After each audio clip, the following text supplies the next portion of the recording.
प्रशांत महासागर इतना भयानक है कि इसका नाम सुनकर ही किसी के भी रोंगटे खड़े हो जाएंगे, क्योंकि यह महासागर हमारी कल्पना से भी कहीं ज्यादा बड़ा और गहरा है। इस दुनिया में 5 महासागर हैं और इन 5 महासागरों में सबसे बड़ा महासागर प्रशांत महासागर है। इस महासागर का कुल क्षेत्रफल 1652 मिलियन वर्ग किलोमीटर है। महासागर इतना बड़ा है कि इसमें पूरा चंद्रमा समा सकता है। एक चंद्रमा नहीं, बल्कि लगातार 5 चंद्रमा इसके अंदर समा जाएंगे।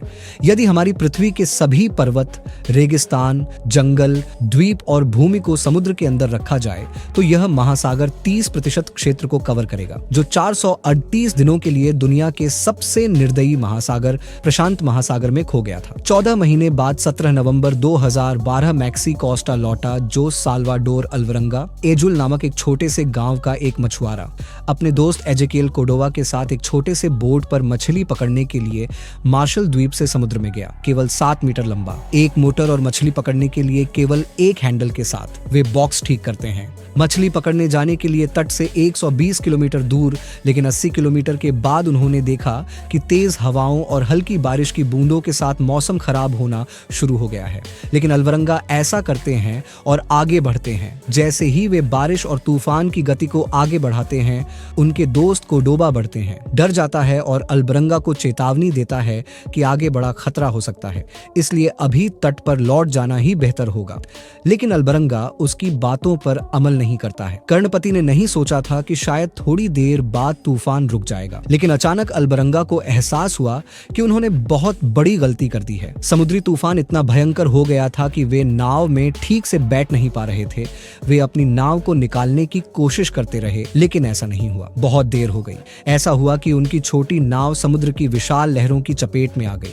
लगभग 100 गैलन समुद्री पानी उनकी नाव में भर गया।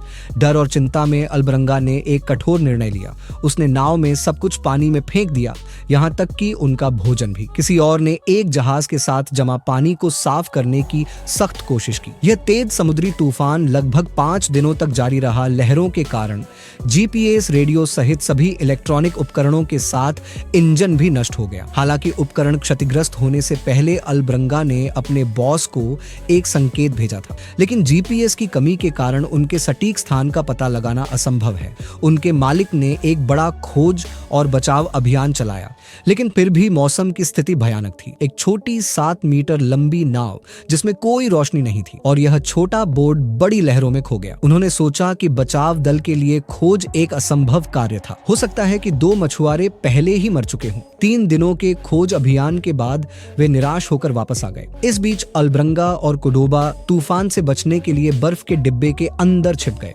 उन्हें पता नहीं था कि वे कहाँ हैं सागर। उनके पास कोई दूरबीन या दिशा सूचक यंत्र नहीं है। ये महसूस करते हुए कि वे अब इस विशाल समुद्र में खो गए हैं, वे तट से 450 मील दूर हैं, लेकिन उन्हें नहीं पता कि किस दिशा में जाना है या कैसे जाना है, क्योंकि उनकी नाव का इंजन पहले ही बंद हो चुका है।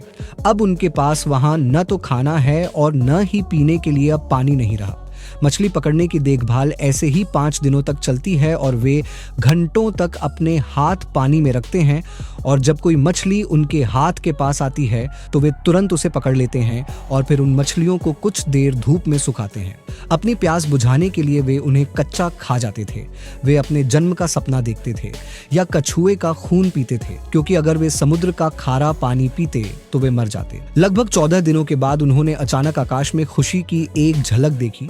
आसमान से भारी बारिश होने लगी और उन्होंने इस बारिश के पानी को खा लिया। जैसे जैसे समय बीतता गया वे प्लास्टिक के कंटेनर और बोतलें इकट्ठा करते रहे, जैसे कि वे खजाना खोज रहे हों। भाग्य ने हमेशा उनका साथ नहीं दिया। कभी कभी पूरे दिन प्रयास करने के बाद भी वे मछलियां और कछुए नहीं पकड़ पाते थे, इसलिए वे अपनी भूख मिटाने के लिए अपने नाखून काटते थे।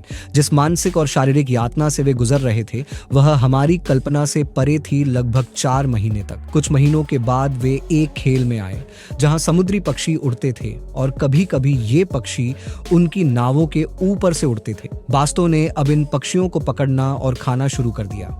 ये समुद्री पक्षी बहुत उपयोगी थे, क्योंकि जब पीने के लिए बारिश का पानी नहीं होता था तो उनका खून उनकी प्यास बुझाने का काम करता था और कोर्डोबा का शरीर समुद्री सांप और उसके द्वारा छोड़े गए कच्चे मांस को सहन नहीं कर पाता था। खाना पीना पूरी तरह से बंद कर दिया, क्योंकि अब उन्हें चिकित्सा उपचार की आवश्यकता थी, क्योंकि दिन बीतने के साथ साथ उनका शरीर कमजोर होता जा रहा था। और एक सुबह जब कोर्डोबा ने अंतिम सांस ली तो कोर्डोबा की मौत ने अल्बरंगा को आसमान से गिरा दिया। पिछले 4 महीनों से वे भूख, प्यास, भय, कठोर मौसम की इस कठिन परीक्षा में एक साथ लड़ रहे थे। लेकिन कोर्डोबा अल्बरंगा की मौत हो गई न केवल अपना एकमात्र साथी खोया, बल्कि पूरी तरह से मानव जाति से कट गए। अब मानव जाति के सबसे बड़े शत्रु का सामना करना था, पूर्ण अलगाव। अल्बरंगा का इस विशाल समुद्र में अकेले समय बिताने का डर इतना तीव्र था कि पहले तो वह इसे स्वीकार नहीं कर सका। हर दिन कोर्डोबा के शव से बात करता था, उसके साथ हंसता था और उसे गले लगाता था, रोया। लेकिन धीरे धीरे कोर्डोबा का शव सड़ने लगा। 1 हफ्ते बाद अल्बरंगा को एहसास हुआ कि वह पागल हो रहा है। 8वें दिन उसने अपने दोस्त को पानी में फेंक दिया। उसकी तरफ से उसे रुकने की हिम्मत देने वाला कोई नहीं है। वह हर पल जिंदा रहने के लिए संघर्ष कर रहा है। रात में जब वह सोता है तो उसे डर लगता है कि शायद यह उसके जीवन की आखिरी रात होगी। इस तरह लगभग 6 महीने बीत जाते हैं और अल्बरंगा प्रशांत महासागर के बीच में होता है। यह नहीं पता कि उसका बोर्ड अब कहाँ है और वह किस दिशा में जा रहा है। यदि आप मानचित्र को देखें तो मोटे तौर पर यह कहा जा सकता है कि अल्बरंगा इस समय प्रशांत महासागर में इस बिंदु पर था और समुद्र का यह बिंदु प्रतीत होता है सबसे अलग, क्योंकि इस जगह से मालवाहक जहाज बहुत आसानी से गुजरते हैं। एक दिन अचानक उसने दूर से एक मालवाहक जहाज को गुजरते हुए देखा। लगभग 6 महीने के बाद उसने पहली बार जहाज देखा और जैसे ही उसने इस जहाज को देखा तो उसकी जीने की इच्छा फिर से जाग उठी। लेकिन उसका खुद का बोर्ड इतना छोटा था कि अगर जहाज के चालक दल उस पर नजर डालें तो उन्हें नीले समुद्र के अलावा कुछ भी दिखाई नहीं देगा। उसके पास कोई फ्लेयर गन नहीं थी, कोई सिग्नल नहीं था।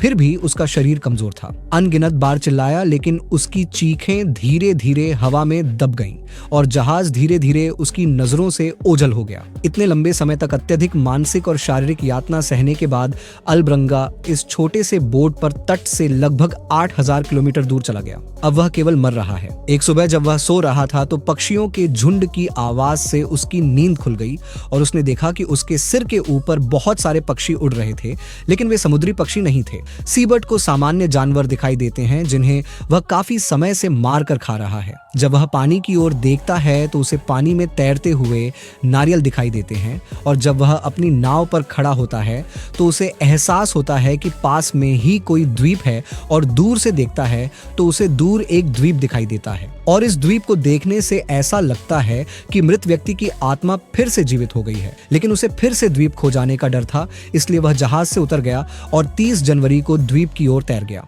2014 अल्बरंगा 14 महीने तक पानी में रहने के बाद पहली बार सूखी रेत पर उतरा। इस दौरान वह इतना खुश हुआ कि उसे एक खजाना मिल गया। जब उसे होश आया तो उसने अपने आसपास कई लोगों को खड़ा देखा। यह दृश्य उसके लिए एक परी कथा जैसा था। अपने दोस्त की मृत्यु के लगभग 10 महीने बाद यह पहली बार है कि उसने एक ऐसे इंसान को देखा है जिसे वह छू सकता है। ये स्थानीय गार्ड हैं जो बाद में टिम से संपर्क करते हैं और उसे उसके गृह देश मेक्सिको के सबसे अलग और सुदूर द्वीप पर भेज देते हैं। दुनिया में अल्बरंगा के शुरुआती बिंदु से यह 11,000 किलोमीटर दूर स्थित था, लेकिन उस दिन अल्बरंगा की किस्मत बहुत अच्छी थी। इसलिए अगर वह इस द्वीप से चूक गया तो वह संयोग से इस द्वीप पर पहुंच गया। अगर वह सीधे फिलीपींस चला जाता तो उसे 5,000 मील दूर जमीन मिल जाती। अल्बरंगा की जीवित रहने की इच्छा ने उसे 338 दिनों तक जीवित रखा, बिना किसी भोजन और पानी की आपूर्ति के समुद्र में 14 महीने तक रहने का रिकॉर्ड। और उसने अनजाने में एक ऐसा रिकॉर्ड बनाया जो किसी ने नहीं बनाया, कभी टूटेगा।